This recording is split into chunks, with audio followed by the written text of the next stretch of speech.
Welcome to the Stoic Tide. Your mind wasn't supposed to feel this heavy. Somewhere between childhood and now, it became a storage unit for everything nobody else wanted to carry. Expectations that were never yours. Standards you never agreed to. Fears borrowed from people who were scared themselves. Voices that keep talking even though they stopped making sense years ago. And the worst part, most people walk around thinking this is just how it is. That mental chaos is the price of being alive. That peace is something you only get on vacation, or after retirement, or maybe never. But watch a child for 5 minutes. They're fully here, completely absorbed in what's right in front of them. They're not replaying yesterday or rehearsing tomorrow. They're just present, focused, clear. What happened between then and now? Life got loud. The world got faster. And nobody taught us how to filter the noise. So now there's a constant stream running through the mind. Worries about things that might never happen. Regrets about things that can't be changed. Comparisons to people living completely different lives. Judgments that aren't even based on reality. It's like trying to watch a movie while someone's flipping through every channel at once. Here's the truth nobody wants to say out loud. Most of what's happening in the mind isn't actually thinking. It's just recycling. The same thoughts on repeat. The same loops. The same patterns, different day, same mental playlist. Real thinking is intentional. It's focused. It creates something. But toxic thoughts, they just consume. They drain energy without producing anything useful. They're mental junk food, filling but never nourishing. Marcus Aurelius wrote something powerful. Our life is what our thoughts make it. Not our circumstances, not what happens to us, our thoughts. Which means if the thoughts are toxic, life feels toxic. If the thoughts are clear, life becomes clearer. This isn't about positive thinking or pretending problems don't exist. It's about recognizing that most suffering happens between the ears. Not out in the world that the event happens once. But the mind, it'll replay that event 100 times. Adding commentary, making it worse, turning a moment into a lifetime of pain. So, here's what's happening right now. This isn't another video telling people to just think positive. Or let it go without showing how this is about the actual mechanics of clearing mental space. The real techniques that work when thoughts are spinning out of control at 2 in the morning. If this is landing, hit that like button. Share this with someone who's been stuck in their head lately. Subscribe to this channel because this community is learning to think clearly in a world designed to keep minds scattered and don't skip ahead. If you're ready to reclaim your mental space and take back control, write this powerful declaration in the comments right now. Clear mind, focused life. Number 1. The thought isn't the problem. The belief in it is. Here's where most people get it wrong. They think the goal is to stop having negative thoughts to somehow achieve this perfect mental state, where only good thoughts appear. That's not just unrealistic, it's impossible. The human brain produces thousands of thoughts per day. Some estimates say up to 60,000. Most of them complete nonsense, random, meaningless, like mental static. Did anyone else think that sounded weird? Why did they look at me like that? What if everything falls apart? Maybe everyone secretly hates me. These thoughts just appear like pop-up ads in the mind. And here's the key. Having the thought doesn't mean anything. It's just a thought. It has exactly as much power as someone gives it. The problem starts when there's belief. When the thought shows up and instead of letting it pass through, there's this moment of, oh no, this must be true. This must mean something about me. That's when the thought becomes toxic. That's when it starts poisoning everything. Think of it like this. Imagine standing by a river. Thoughts are like leaves floating by on the water. Some leaves are pretty, some are ugly, some are interesting, most are boring. But they're all just floating past. They keep moving unless someone reaches in and grabs one. That's belief. Reaching into the river, grabbing a leaf, and holding onto it. This leaf is mine now. This leaf defines me. This leaf is the truth about who I am. Meanwhile, 1,000 other leaves keep floating by. But they're invisible now because all the focus is on this one leaf. This one thought. This one story about being not enough or too much or broken or behind. Epictetus taught something radical. It's not what happens to you, but how you react to it that matters. And that includes thoughts. A thought happens. It appears, but their action to it. That's where freedom lives or dies. So when a thought shows up, especially the harsh ones, the cruel ones, the catastrophic ones.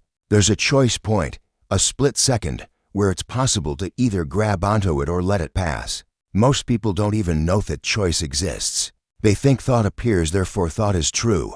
Therefore thought must be analyzed and believed and acted upon, automatic, unconscious, exhausting. But once there's awareness of that choice point, everything changes. There's a thought saying I'm a failure. Interesting. Is that actually true, or is that just fear talking? Is there evidence for this? Or is this just an old pattern running on autopilot?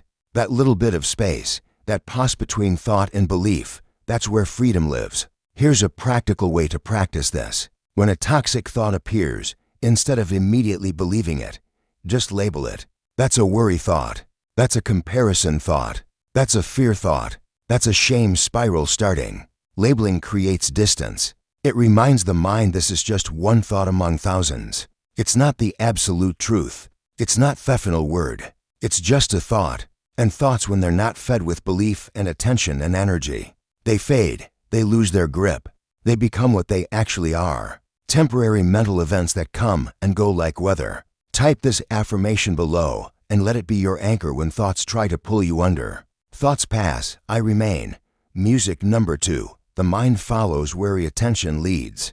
There's a spotlight in the mind. Right now, it's pointed at something. Maybe it's these words. Maybe it's a worry lurking in the background. Maybe it's a memory that won't stop replaying. Whatever that spotlight touches becomes the entire world for that moment. Here's what most people don't realize. That spotlight, it can be moved intentionally on purpose. It doesn't just random island on things, though it feels that way when it's untrained. The mind is like a puppy left to its own devices. It'll chase every squirrel, bark at every shadow, and dig holes in places it shouldn't. But with training, with consistency, it learns where to focus and where not to waste energy. Toxic thoughts thrive in the dark corners where attention lingers too long. That embarrassing moment from 3 years ago. It only has power because the spotlight keeps returning to it. That worry about what might go wrong next month. It grows bigger every time attention feeds it. But here's the flip side. Whatever receives consistent attention grows stronger. Focus on problems and problems multiply.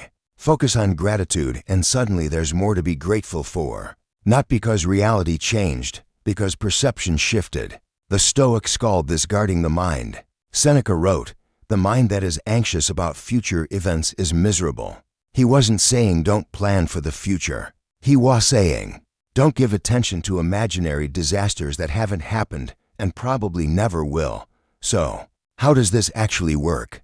How does someone move the spotlight when toxic thoughts feel so magnetic, so demanding, so impossible to ignore? Start small right now. Wherever anyone is reading or listening to this, notice 5 things in the immediate surroundings. Actually see them.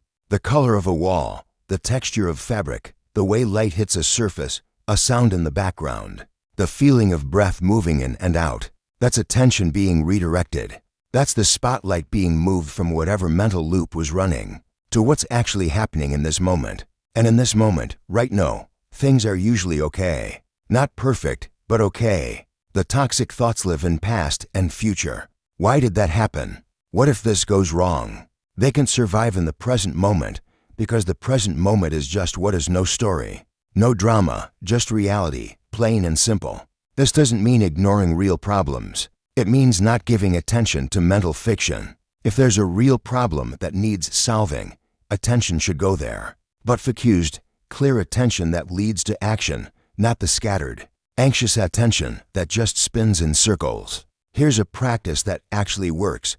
When the mind starts spiraling, ask one question. What needs my attention right now? Not in an hour, not tomorrow, right now. Usually, the answer is simple. A task, a conversation, a meal, a breath, something real and present. And when attention goes there fully, completely, the toxic thoughts lose their fuel. They're still there maybe, but they're background noise instead of the main event. Music number 3. Motion breaks mental stagnation. The body and mind aren't separate. They're connected in ways that run deeper than most people realize. When the body is stuck, stagnant, frozen, the mind follows. When the body moves, the mind shifts, too. Ever notice how toxic thoughts get louder when sitting still at night, lying in bed? And suddenly the mind becomes a courtroom where every mistake is being prosecuted. Or sitting at a desk staring at a screen, and the inner critic starts its daily performance review. But take a walk. Suddenly thoughts start flowing differently. They're less sticky, less intense.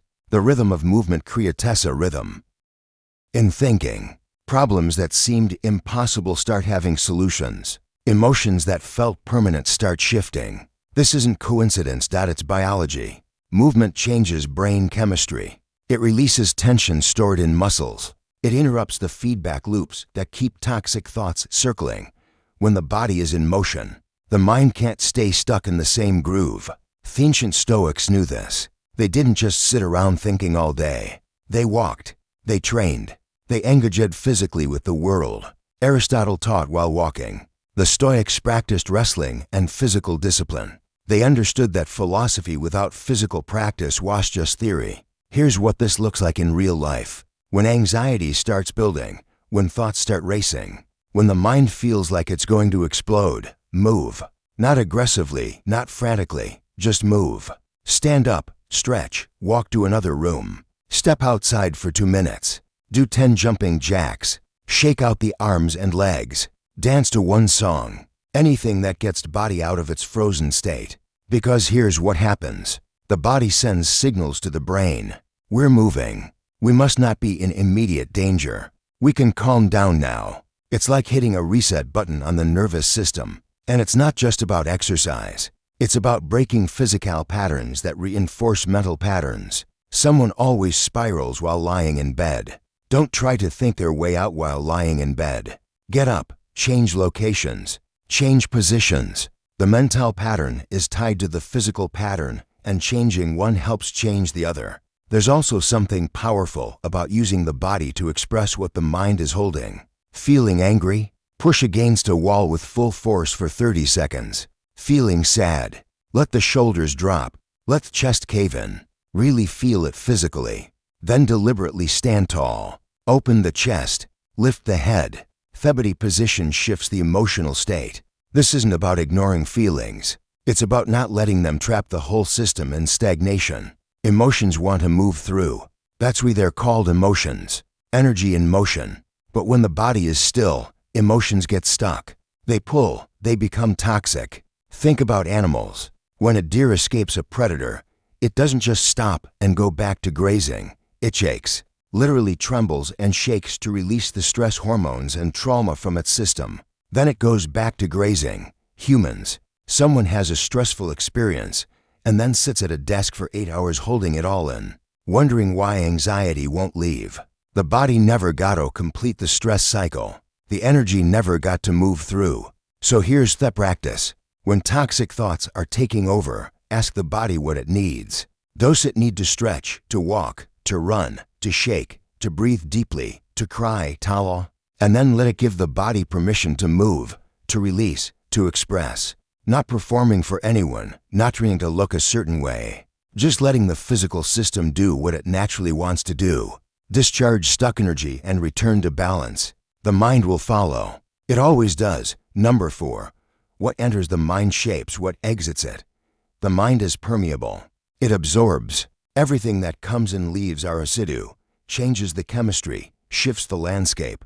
And most people are letting absolutely anything walk through the front door. Wake up, grab the phone, scroll through highlight reels of lives that aren't real. Read about disaster shopping across the world. Absorb opinions from strangers who are angry about everything. Listen to songs about heartbreak and betrayal. Watch shows filled with violence and chaos.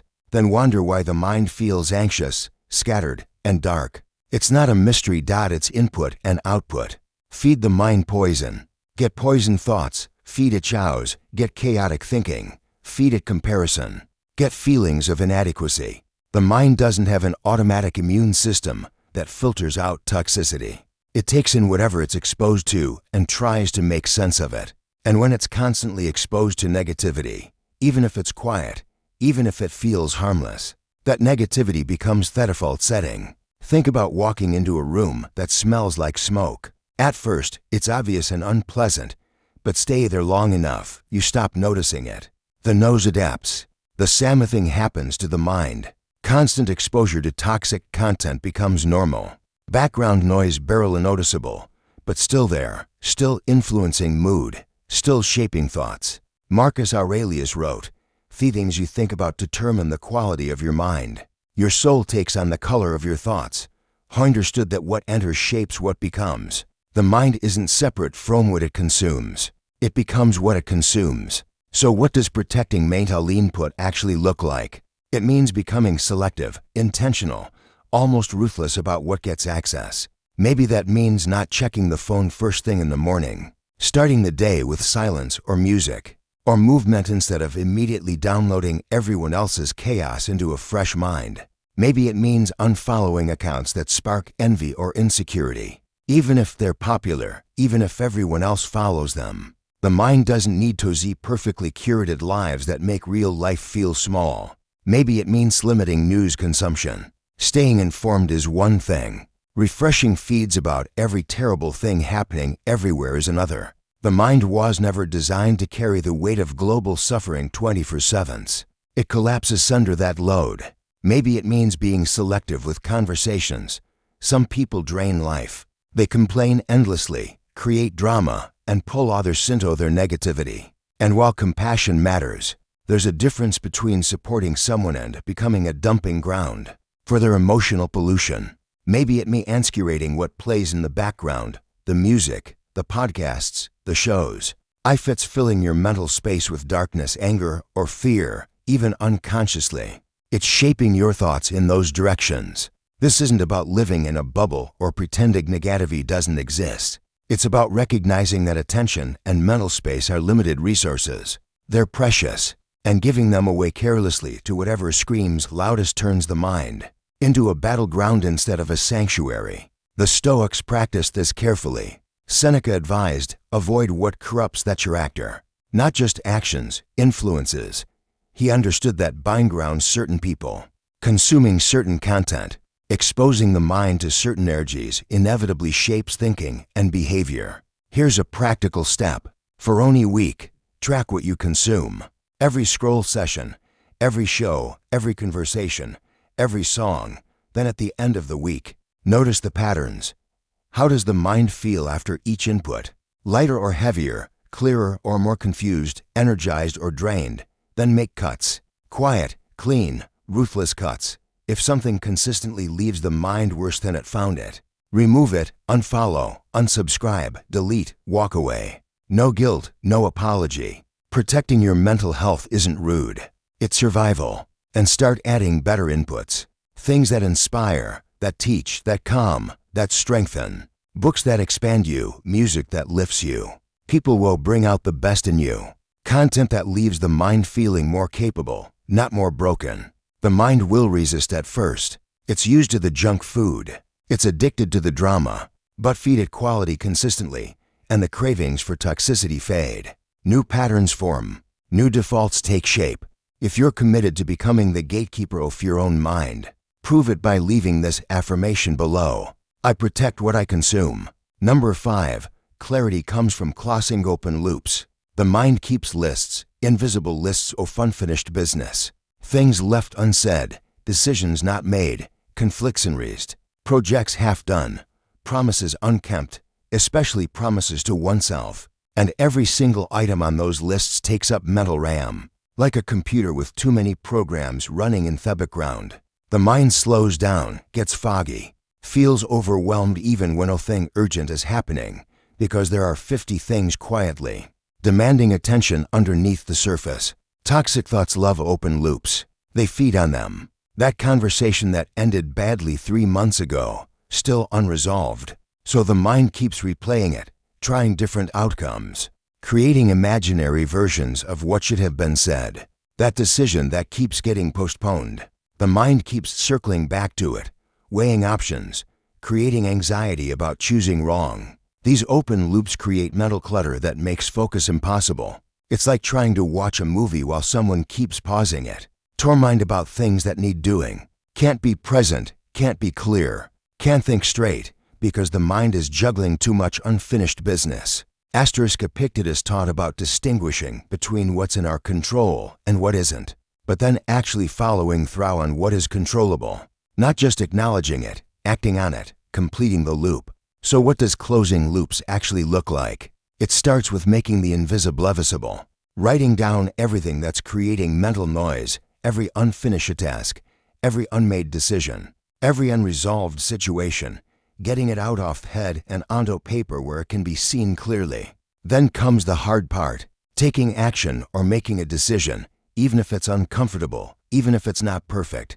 Because an imperfect decision that closes a loop creates more mental space than perfect indecision. That leaves it open. That difficult conversion that's been avoided. Schedule it, have it, close the loop. Even if it doesn't go perfectly, at least it's no. Close the loop. Leaving it in perpetual someday drains energy without creating anything. That apology that needs to be made, make it that boundary that needs to be set. Set it, that thing that needs to be said, say it. Each one closes a loop and frees up mental space. Sometimes closing a loop means accepting that something can't be resolved. A relationship that ended badly and the other person won't communicate. The loop can still be closed internally. I did what I could. This is beyond my control. Now I'm letting it go. That's closure. Not perfect, but complete enough to stop the mental drain. The mind craves completion. It's wired to want resolution. That's why unfinished loops are so tortuous. They go against the mind's natural desire for order and closure. But when loops get closed, even in small ways, there's an immediate sense of relief, lightness, clarity. Here's a practice. Every evening before sleep, close at least one small loop. Respond to that message. Put away that item that's been sitting out for days. Make that appointment. Complete that tiny task. Just one. Build the habit of completion instead of accumulation. And for the bigger loops, the ones that feel impossible to close, break them down. What's one small action that moves toward closure? Not the whole thing, just the next step. Then take it, then take the next one. Momentum builds. Progress happens. Loops close. The mental freedom that comes from this is profound. Suddenly there's space to think, to focus, to be present. Because the background noise of 50 unfinished things demanding attention has quieted, the mind can finally rest. If you're done leaving things unfinished and ready to close those mental loops, declare it by commenting, "I finish what I start." Number 6. The stories being told create the reality being lived. Every single person is walking around with a narrator in their head, a voice telling stories about what everything means, what that look meant, what that situation says about the future, what that mistake reveals about character, what other people are thinking, what's possible and what isn't. And here's the thing, that narrator is making most of it up, not lying exactly, but interpreting, filling in gaps, creating meaning where there might not be any, turning neutral events into personal dramas, taking one data point and building an entire narrative around it. Someone doesn't text back. The narrator says they're upset. They don't care anymore. This relationship is falling apart. Reality. Maybe their phone died. Maybe they're busy. Maybe they forgot. But the story has already been written, believed, and reacted to. A project doesn't go perfectly. The narrator says, this is proof of inadequacy. Everyone's going to see this failure. This confirms what was always suspected. Not good enough. Reality. It's one project, only outcome, one moment in thousands. But the story expands it into an identity. These stories, these narratives the mind creates, they shape everything. How situations are interpreted, how emotions are felt, what actions are taken or avoided, what becomes possible or impossible. The story being told becomes life being lived. Marcus Aurelius wrote, "Everything we hear is an opinion, not a fact. Everything we see is a perspective, not the truth." He knew that the mind doesn't experience reality directly. It experiences its interpretation of reality. And that interpretation is just a story. So what happens when the story is being told toxic? When the narrator is harsh, catastrophic, always assuming the worst. When every situation gets interpreted through a lens of fear or shame or inadequacy. Life becomes toxic. Not because reality is toxic, but because the story about reality is toxic and the mind can't tell the difference. It responds to the stoios if it's absolute truth. But here's the powerful part. If stories are being made up anyway, why not make up better ones? Not delusional stories that ignore reality, but fairer ones, more accurate ones. Stories that leave room for possibility instead of closing every door. Someone doesn't text back, "New story." They'll respond when they can. This doesn't mean anything about how they feel. Neutral, fair, doesn't create unnecessary suffering. A project doesn't go perfectly. New story. This is feedback. This shows what to adjust. This is how learning happens.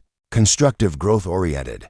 Doesn't collapse an outcome into an identity. This isn't about forced positivity. It's about catching theories being told and asking, is this the only way to interpret this? Is theory serving growth or feeding toxicity? Is this narrative based on facts or assumptions? Most toxic thoughts are built on stories filled with assumptions. Mind readating.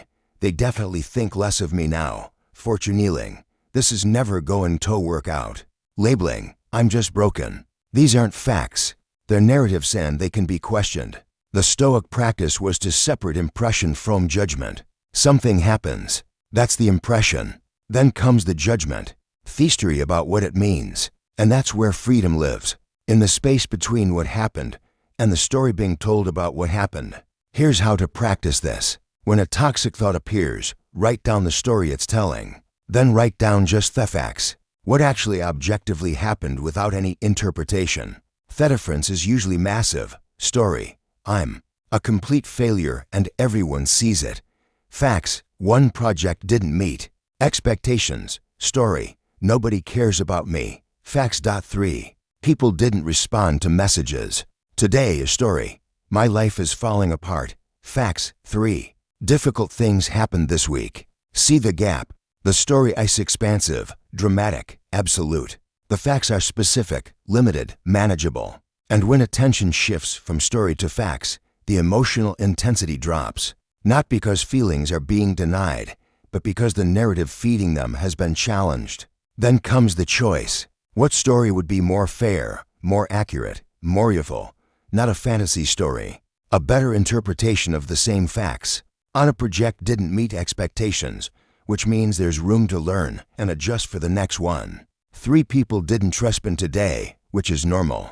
People get busy. It doesn't reflect their feelings about me. 3 difficult things happened this week, which is challenging. And also, I'm still here, still handling it, still moving forward. These aren't lies. They're just different stories, fairer ones. And when the story changes, the mental and emotional experience changes too. The narrator in the mind will never shut up completely, but it can be trained. It can learn to tell stories that open doors instead of slamming them. Stories that create possibility instead of oppression. Stories worth living inside. 7. Mental space expands when physical space clears. The environment matters more than most people admit. Not in some mystical way, but in a completely practical one. The space someone lives in, works in, spends time in. It affects the mind constantly. Walk into a room that's cluttered, messy, chaotic. Notice what happens internally. The mind mirrors it. Feels scattered, overwhelmed, unfocused. There's a weight to physical disorder that translates directly into mental disorder. Now walk into a clean, clear, organized space. The mind settles. Breathing deepens. Focus sharpens. There's a sense of calm that comes from external order that the internal world responds to immediately. This isn't about perfectionism or having a magazine-worthy space. It's about recognizing that the mind is constantly processing the environment consciously and unconsciously. And when the environment is chaotic, the mind expends energy just trying to manage the sensory overload. The Stoics lived simply, not because they couldn't afford more, but because they understood that excess creates distraction. Seneca wrote about how possessions end up possessing their owners. How accumulating more doesn't bring peace, it brings maintenance, worry, attachment. When physical space is cluttered, the mind is too. Every item that doesn't have a place, every pile that keeps growing, every surface covered with stuff, it's all creating tiny mental pulls that needs to be dealt with. This should be organized. That's been sitting there for weeks. Those pulls add up. They create a constant low-level stress that might not be obvious, but is always there. Draining energy, fragmenting attention. So what does clearing physical space actually do for mental space? It removes decision fatigue in a cluttered environment. The mind is constantly making micro-decisions. Should I move that? Where does this go? Why is that there? Even when those decisions aren't being made consciously, the brain is processing the disorder. Clear the space and those decisions disappear. The mind has fewer inputs to process, fewer problems to solve, fewer things demanding attention. It's like closing 20 browser tabs at once. Suddenly, everything runs smoother. It also removes visual reminders of incompletion. That pile of papers, it's a reminder of tasks undone. Those clothes on the floor, a reminder of things not being in order. Those dishes in the sink, a reminder that something needs attention. Each one is an open loop creating mental weight. Here's what clearing space looks like practically. Start small. Not the entire house. One drawer, one corner, one surface. Clear it completely. Organize it. Make it clean. Then notice how that one cleared space affects the mind. There's satisfaction in it, a sense of accomplishment, visual proof that order is possible. And that small win creates momentum for the next space and the next. For areas used daily, the workspace, the bedroom, keep the minimal. Only what's needed and what genuinely adds value. Everything else is just visual noise competing for mental attention. And here's something interesting. The act of clearing physical space often clears mental space simultaneously. There's something meditative about organizing, cleaning, putting things in order. The hands are busy, which quiets the racing mind. The focus is on a simple, tangible task which breaks the cycle of abstract worrying. It's why some people clean when they're stressed, not just to have a clean space, but because the process itself is calming. It gives the mind something concrete to focus on while emotions process in the background. The environment also includes digital space, the phone, the computer, the inbox with 10,000 unread emails, the desktop covered in files, the apps sending constant notifications. All of it creates mental clutter just like physical clutter does. Clear the digital space too. Uninstall apps that aren't being used.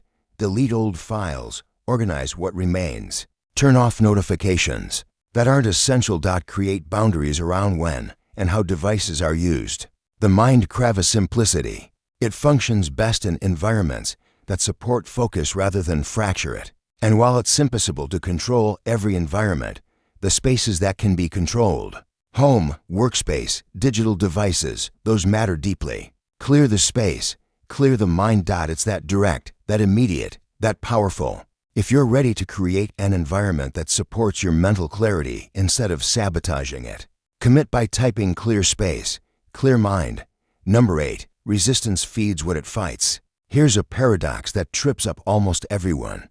The harder someone fights against a toxic thought, the stronger it becomes. Push it away and it pushes back harder. Try to suppress it and it shows up louder. Resist it with everything and it takes over completely. It's like trying to hold a beach ball underwater. Takes constant effort, constant attention, constant energy, and the moment there's any relaxation, it explodes back to the surface with even more force. That's what happens with toxic thoughts when they're met with resistance. I shouldn't think this. This thought is bad. I need to make this stop right now. All that resistance. It's just giving thought more energy, more importance, more power. The mind doesn't work through force. It works through awareness.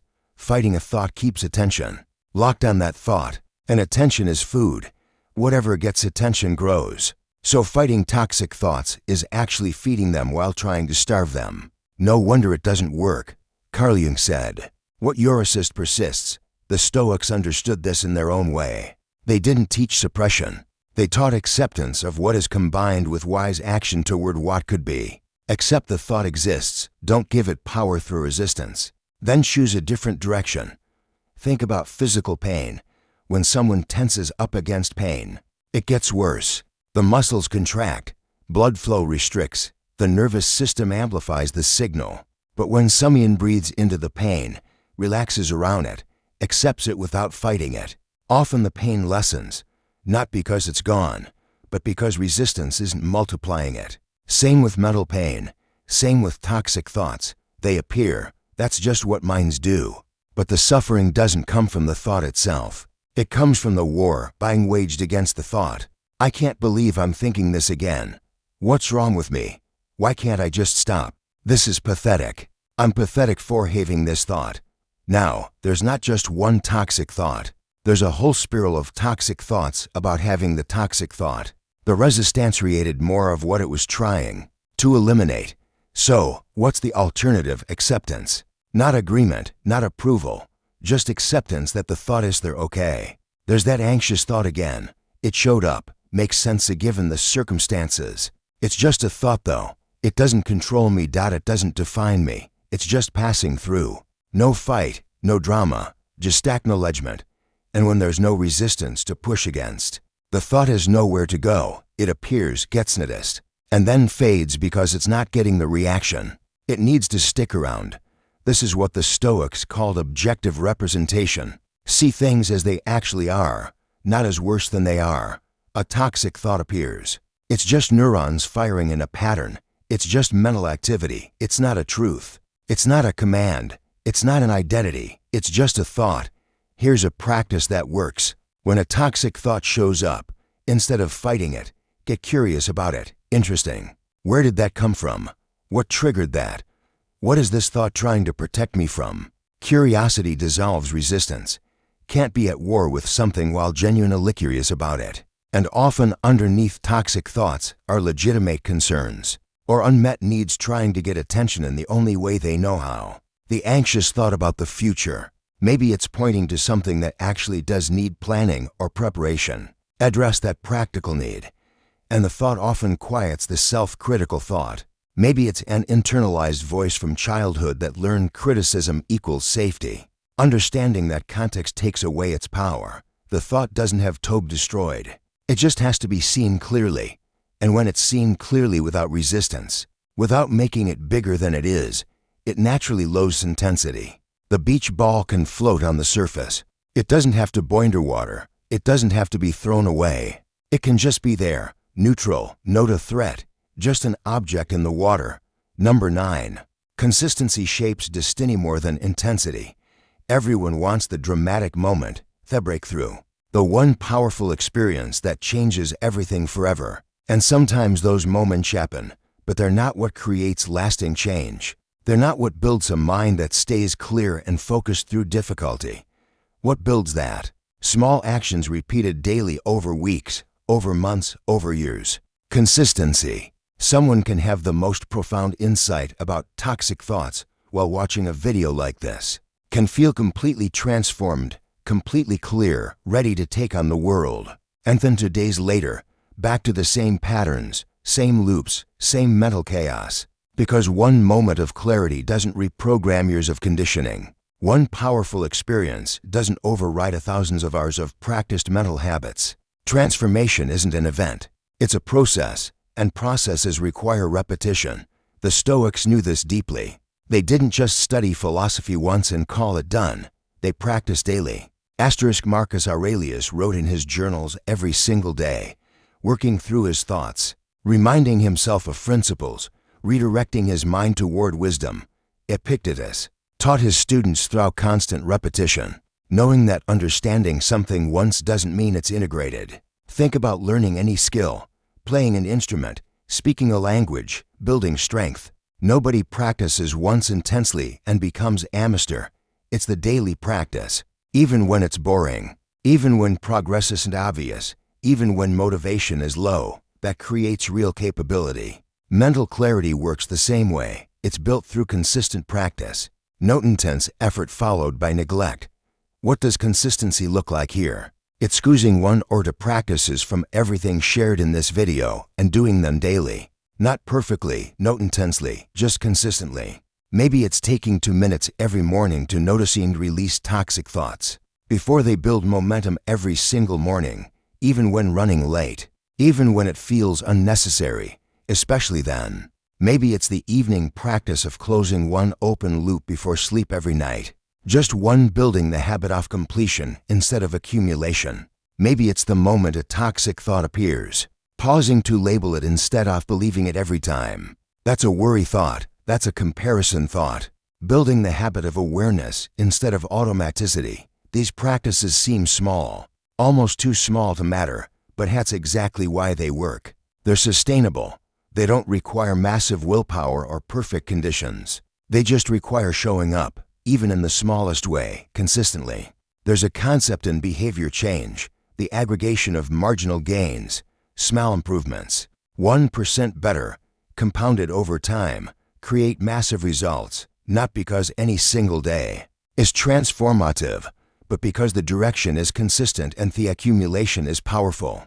1 day of mental clarity practice, barely noticeable. 30 days, there's a shift. 90 days, the mind operates differently. It's a completely different mental landscape, not because of one intense breakthrough, but because of small repeated choices that became patterns that became a new way of being. The mind learns through repetition. Neural pathways strengthen with use. What gets practiced becomes automatic. So, practicing toxic thought patterns daily creates a mind ruled by toxicity. Practicing clarity daily creates a mind that defaults to clarity. It's simple, not easy, but simple. Show up, practice, repeat. Trust the process even when results aren't immediate. Especially when results aren't immediate, because intensity burns out. Consistency builds, and the goal isn't to have one perfect day where the mind is completely clear. The goal is to have 1,000 imperfecties where the mind gets slightly better at managing itself, slowly building toward a life where focus and peace are the baseline instead of the exception. So here's where everything lands. There are 1,000 techniques for clearing the mind, hundreds of philosophies, endless advice, but none of it matters without one thing: the decision that this matters enough to actually do something about it. Not just wanting a clear mind, not just wishing toxic thoughts would disappear, but deciding that mental clarity is worth protecting, worth practicing, worth prioritizing even when it's inconvenient.